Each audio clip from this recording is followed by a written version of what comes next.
جی نا، تو جہاں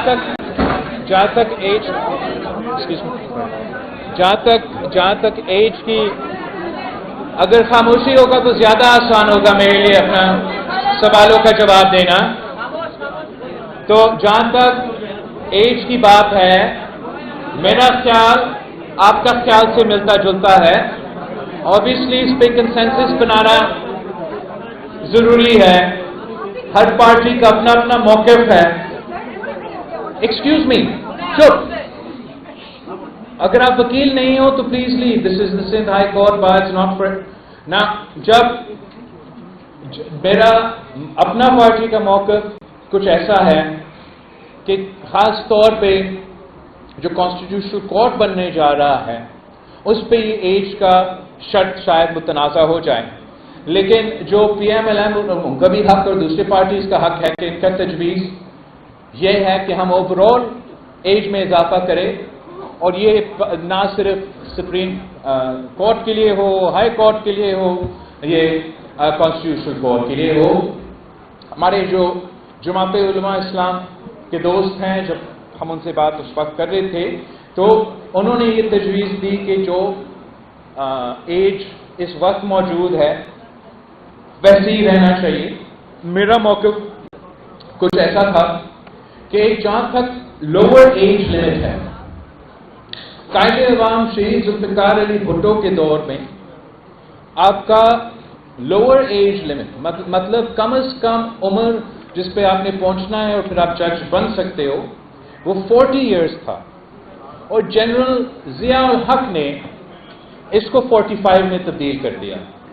اور میں خود جانتا ہوں کہ کتنے نوجوان ہمارے وکلاء ہیں چاروں صوبے میں، کتنے قابل ہیں. تو یہ پاکستان پیپلز پارٹی کا ہی تجویز تھا اس ترمیم سازی کے پروسیس میں کہ جو کم از کم ایج بریکٹ ہے وہ تو اوریجنل ایج پہ لے کر آئیں. جہاں تک کانسٹیٹیوشنل کورٹ کی بات ہے، میں سمجھتا ہوں کہ ہمیں ایسے کوئی ایج کی پابندی یا شرط ڈالنا ہی نہیں چاہیے. اس لیے اگر میں کسی ایک ایج کا ذکر کروں گا بھی صحیح تو کوئی ایک گروپ مجھ پہ یہ الزام لگائے گا کہ میں کسی کا حامی یا میں کسی کے خلاف.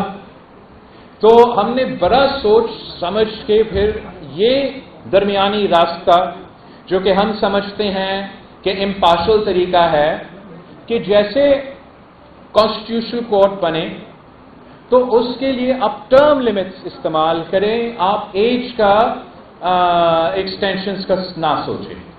اور آپ جب ٹرم لمٹس استعمال کریں گے تو مثلا اس پہ کنسنسس بننا پڑے گا، بٹ چیف جسٹس کے اپنا ٹرم سے 3 ایئرز، اور جو برادر ججز ہے اس بینچ کا اس کا سے 10 ایئرز. تو جب 3 سال کا وہ اپنا چیف جسٹس شپ کو ختم کر دیں گے تو دوسرا صوبہ کا دوسرا جج آ کے چیف جسٹس بنیں گے. اور اس طریقے سے ہم اس ایشو کو ٹیکل کر سکتے. دیکھتے ہیں کہ آخری کنسنسس میں ایج کا کیا کیا جا سکتا ہے. جہاں تک کانسٹیٹیوشنل بینچ کی تجویز ہے، نہ صرف لائرز کی طرف سے آ رہا ہے، کچھ جج صاحبان بھی یہ تجویز اٹھا رہے ہیں. اور اگر میں سمجھتا کہ اس بینچ کے تھرو میں پاکستان کے عوام کو انصاف جلدی اور فوری دلا سکتا تو میں اس کا سب سے زیادہ حمایتی ہوتا.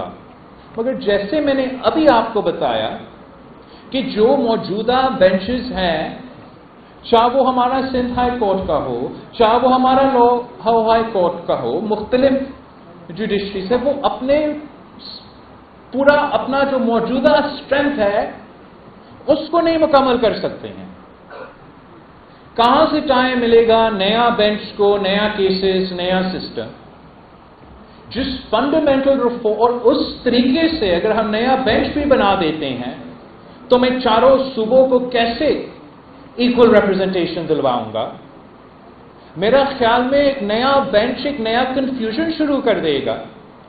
اور ہم نے جو آج کے حالات کے مطابق نہیں مگر جو ہم نے 2006 میں طے کیا اور جو میرا 2024 کے منشور تک کا حصہ ہے، ہم اس پروپوزل کو کانسٹیٹیوشنل کورٹس کی صورت میں آگے لے کے جائیں گے. جو آپ نے ایڈ ہاک ججز کی بات کی، یہ ایک اور ثبوت ہے کہ ہمارا جوڈیشل نظام ٹوٹا پھوٹا ہے.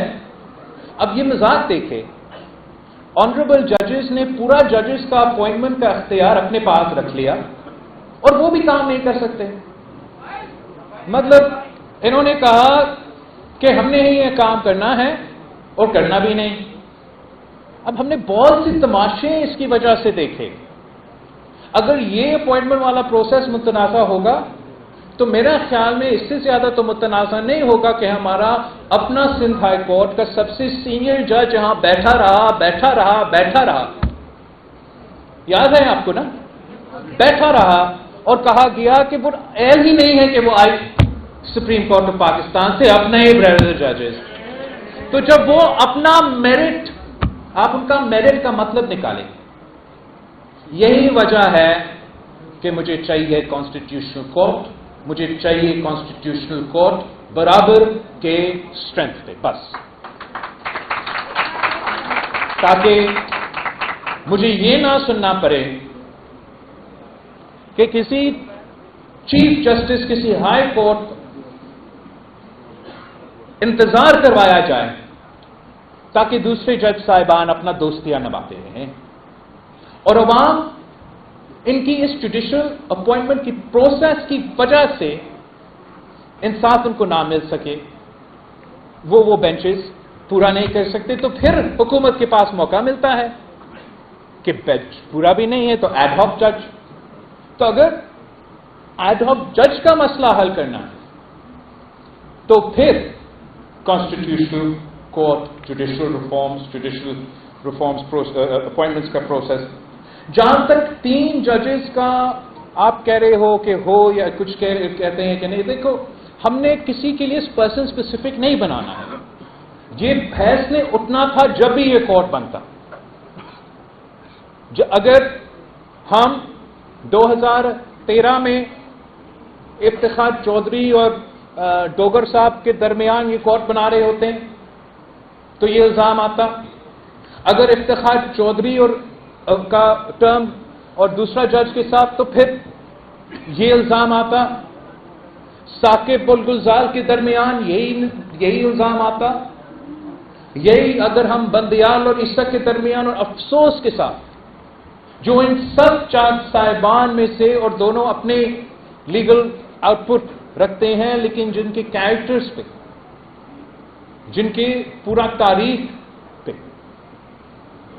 جو آپ اگر جائزہ لے اور باقیوں کا جائزہ لے وہ بھی آپ کے سامنے، جنہوں نے قائد عوام شہید ذوالفقار علی بھٹو کے کیس میں دونوں جج صاحبان نے ثابت کر دیا کہ وہ اہل ہے وہ بلیک روبز پہننے، اور ہمیں وہ فیصلہ سنا دیا. تو میرے لیے تو خوشی کی بات ہوگا کہ ان میں سے کوئی بنے، یا اگر یہ logic consensus who. But the point is that you can't make a law and a constitution for any specific person.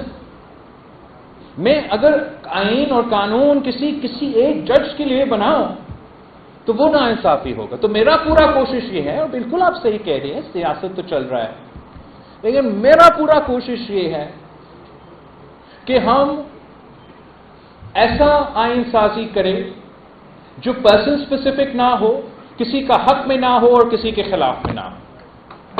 دوسرا جو آپ کوشچن سے میں ادھر سے لوں گا.